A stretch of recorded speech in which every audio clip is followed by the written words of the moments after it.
نعرہ حیدری، اللہ اکبر۔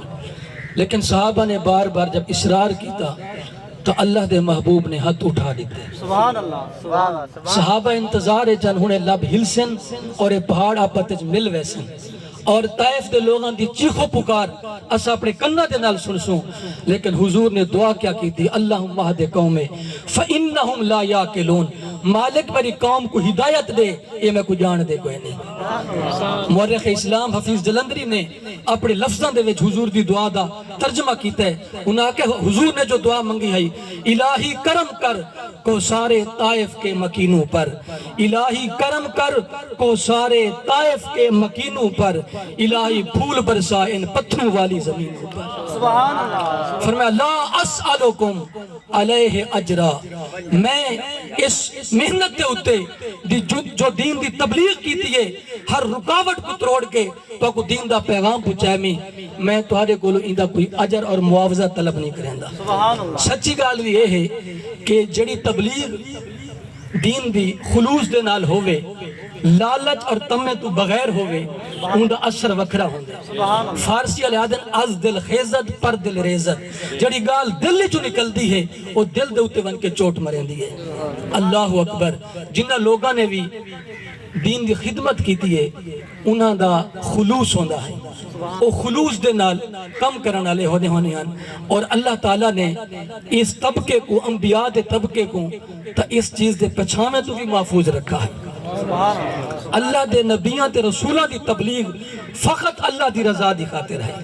تو حضرت موسیٰ علیہ السلام دا ذکر پر کے دے گنو، جب حضرت موسیٰ علیہ السلام دی ولادت دا وقت قریب تھیا تا فرعون نے خواب دیتا، صبح تھی اون خواب دی دسمن والے معبر لوگاں کو، نجومی تے کہن لوگاں کو سدوایا کہ میں رات خواب دیتا ہے، خواب بیان کیتا تو انہاں لوگاں نے آکا بادشاہ تیرے ملک دے اندر ایک بچہ پیدا تھیون والا ہے۔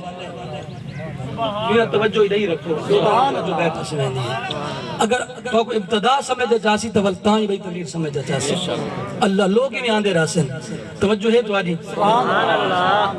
تو انہاں لوگاں نے آکھا کہ ایک بچہ پیدا تھیون والا ہے جو تیری سلطنت دے تخت کو الٹ کے رکھ دے سی۔ فرعون تکبر اور رعونیت دے وچ آکے آدھے میں کوئی بچہ دنیا تے پیدا تھیون دے سانتا واسی، 70,000 بچے قتل کرا دیتے گئے، 90,000 حمل کروا دیتے گئے، لیکن اللہ دی قدرت اور اللہ دا امر حق کے پیا حضرت موسیٰ علیہ السلام دی ولادت تھی گئی۔ جب حضرت موسیٰ علیہ السلام دی ولادت تھی، آپ دی والدہ کو فکر لہک تھی کہ اج ہونے فرعون دے گنڈے آسن، سپاہی آسن، اور میرے بیٹے کو میرے کل گھن ویسن۔ جب ممتا تڑپ چکی ہے تو اللہ دی رحمت جوش ہے چاہی، فرمایا اے موسیٰ دی والدہ اپنے بیٹے کو دریائے نیل دے موجوں دے حوالے کر دے، وال میں رب دی قدرت دا تماشا دیکھ، میں تیرے بیٹے کو پلٹ کے تیری چھولی دی وچ پا دے سا۔ حضرت موسیٰ علیہ السلام دی والدہ نے ایک صدوق بنایا۔ صدوق کیسا ہے؟ اندھا اتلا حصہ جڑا ہے اندھے وچ جالے اتباریاں رکھیاں، سوراخ رکھے تاکہ ہوا اور روشنی اندر بنجے۔ موسیٰ علیہ السلام کو وچ بلھا دیتا گیا اور اطمینان دے نال موسیٰ نے اس صدوق دریا دے وچ سٹ دیتا، کیونکہ کو پتہ ہے جب مالک دا آرڈر ہے موسیٰ علیہ السلام دی حفاظت مالک خود فرمے سے۔ والدہ واپس آ گئی، لیکن میاں بھینی دا دل بڑا نازک ہوندے۔ حضرت موسیٰ علیہ السلام دی ہمشیرہ اس صندوق دے نال نال دریائے نیل دے کنارے چل پئی، جیتا صندوق ڈوبن پوے ہا بھین دا دل بھی ڈوب ویندا ہے، جیتا صندوق تر کے پانی دی سطح تے آونے ہا بھین کو خوشی آویندی ہے۔ اللہ دی کرنی یہ تھی، صندوق کو پانی دا بہاؤ فرعون دے محلہ لے پاسے گھن گیا۔ فرعون اور ان دی بیوی آسیہ دریائے نیل دے موجاں دے نظارے دی خاطر دریائے نیل دے کنارے تے آئے بیٹھے۔ اچانک فرعون نے ڈٹھا پانی دی سطح دے ہوتے ایک صندوق تردہ آندے، ان سپاہیاں تے ہوتے خورا کو حکم دیتا کہ صندوق ذرا میرے کل کھن کیا ہو۔ انہاں منٹ لایا، صندوق فرعون دی خدمت دے جا گیا۔ جب صندوق کو کھولا گیا تو حضرت موسیٰ علیہ السلام مسکران دے ہوئے برآمد۔ حضرت موسیٰ علیہ السلام کو فرعون دی بیوی آسیہ نے چاہ کے سینے نہ لایا اور چم کے آکھا اے تا میری اکھاں دی ٹھنڈک ہے۔ علماء نے لکھا ہے کہ جس بندے نے اتنی چھوی نبی نال محبت کی تھی اللہ نے ان دی محبت کو رائے گا نہیں منع دیتا. اگر فرعون بھی آکھ دے رہا کہ میری اکھاں دی ٹھنڈک ہے اور اللہ اے نہ دیکھے ہاں کہ دعویٰ کیا کیتا ہے بلکہ مالک فرعون کو بھی کلمہ پڑھا چھوڑے اندے مقدر اچھ بھی کلمہ لکھ چھوڑے ہاں لیکن اندہ مقصوم نہ ہے اندے مقدر اچھ کلمہ پڑھنا نہ ہے. اللہ اکبر. تو حضرت موسیٰ علیہ السلام کو چاہ کے آسیہ بی بی نے آکھا کہ آسائی کو پلیسوں اس طرح بیٹا ہے. فرعون بھی خوش تھی گیا کیونکہ فرعون دی اولاد کوئی نہ ہے. موسیٰ علیہ السلام کو چاہ کے گھر آ گئے. اللہ اکبر. تو سب تو پہلی جڑی پریشانی ہے وہ بچے کو کھیر پلاوان علی ہے. دیاں سدیاں گئیاں لیکن حضرت موسیٰ علیہ السلام کہیں دا کھیر نہ پینے ہیں. اللہ نے قرآن اچھ فرمایا ہے اسا حرام کر دیتا ہے موسیٰ علیہ السلام دے ہوتے کہیں بیدہ کھیر پیونا. جڑی بھی عورت کھیر پلاوے آپ کھیر نہ پیویں. تو اتنے دوچ حضرت موسیٰ علیہ السلام دی ہمیشیرہ بھی جلدی محلے پہنچ گئے.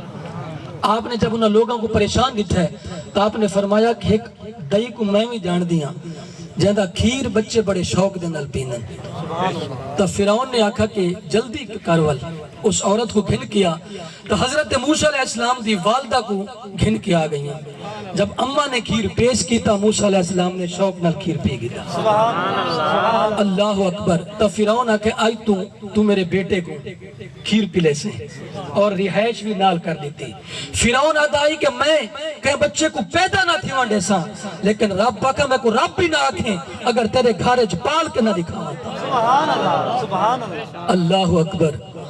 یہ تک سوال کھڑا تھی ہے کہ اللہ دے محبوب نے بہت ساری عورتوں دا کھیر پیتا ہے. حضرت امہ حلیمہ دا کھیر پیتا ہے, حضرت سویبہ دا کھیر پیتا ہے, بنا خاتون دا بھی اللہ دے محبوب نے کھیر پیتا ہے.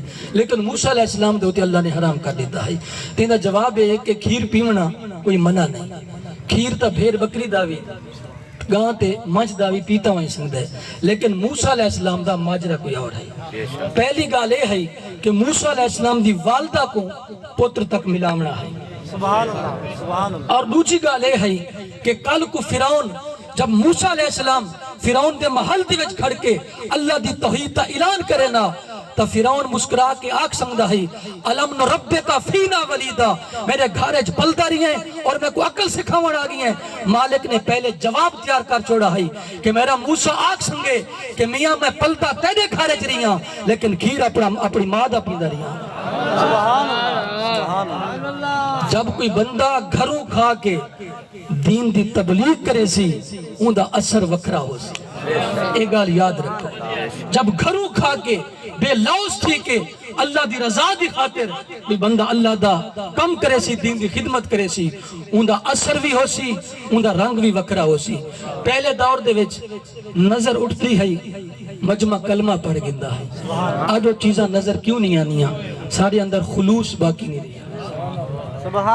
ایسا لوگ خواہشات دے پجاری بن گئے. اللہ اکبر. فرمایا کہ تسا لوگاں نے میرا رستے دے وچ کنڈے وچھائے پتھر مارے اوجریاں سٹیاں مکے دے بازاراں تو لے کے طائف دے گلیاں تک لیکن میں ساری کچھ محنت کر کے جو تو کو دین عطا فرمایا ان دے اوتے کوئی اجر طلب نہیں کریندا الا المودۃ فی القربى اگر کر سنگ دے وے تو میرے اہل بیت دے نال محبت کرو. اس سب کچھ دیوان دے بعد ایک نکتہ میں ایسی سمجھائی ونجا یہ اہل بیت دی محبت طلب اللہ نے کی تھی یا اللہ دے محبوب نے کی تھی. تو محبت طلب تو اللہ نے کی تھی. اللہ نے فرمایا محبوب تو سانکھ دے. جب اللہ نے فرمایا تو ثابت ہے دیا کہ اہل بیت دی محبت واجب اور فرض ہے. ایک دیا سوال پیدا تھی ہے جب اہل بیت دی محبت منگ ہی دی گئی ہے کیا اے تبلیغ دین دا صلہ دی صورت نہیں تھی گئی. محبت مانگی دیئے ان دا جواب سادہ جیا ہے کہ اہل بیت دی محبت اہل بیت دی ضرورت نہیں اہل بیت دی محبت امت دی ضرورت ہے. فرمایا تو سا میرے اہل بیت نال پیار کرے سو تو دین دی حفاظت تھی سی. حضرت زید بن ارکم رضی اللہ تعالی عنہ تو مروی ہے آپ فرمیدن کے آقا کریم علیہ السلام نے فرمایا انا تارکن فیکم الثقلین کہ صحابہ میں تمہارے درمیان تو بھاری اور وزنی چیزاں چھوڑ کے ویندہ پیاں اگر تو سا انہاں کو مضبوطی دے نال پکڑے رکھ سو میاں جے کو اللہ دے محبوب وزنی تے بھاری آکھن وہ کتنی وزنی تے بھاری ہو سن میں تو کو لوارث چھوڑ کے نہیں ویندا پیا نو وزنی اور بھاری چیزاں دے کے ویندا پیا اگر تو انہاں کو مضبوطی دے نال پکڑے رکھسو لن تدلوا بعدی میں ضمانت دینا میرے بعد تو کہیں گمراہ نہ تھی سو فرمایا اولہما کتاب اللہ پہلی چیز اللہ دی کتاب فیہ الہدا والنور فخذوا بکتاب اللہ واستمسکوا بہ فرمایا قرآن مجید اللہ دی کتاب ہے اے کو مضبوطی دے نال پکڑ گھنو اے ہدایت دا سر چشمہ بھی ہے روشنیاں دا منبع بھی ہے قرآن دے ہر فرد دے وچوں اللہ دیا نور دیا کرنا پیا نکل فرمایا جب تسا قرآن کو مضبوطی دے نال پکڑ گھنسو میں ضمانت دینا کہ میرے بعد تسا گمراہ نہ تھی سو اور دوسری چیز فرمایا وَإِتْرَتِ أَهْلُ بَيْتِ کہ میرے اہل بیت حضور نے فرمایا اذکرکم اللہ فی اہل بیتی اذکرکم اللہ فی اہل بیتی حضور نے جملہ 3 دفعہ ارشاد فرمایا فرمایا صحابہ میں اپنے اہل بیت متعلق تو کو اللہ تو ڈراون دی اللہ تو ڈرن دی وصیت کرے نا میاں اللہ دے محبوب نے تا ضمانت دیتی ہے کہ تسا میرے بعد گمراہ نہ تھی سو امت گروہاں دے اندر فرقہ بندی دے اندر تقسیم ہے پئی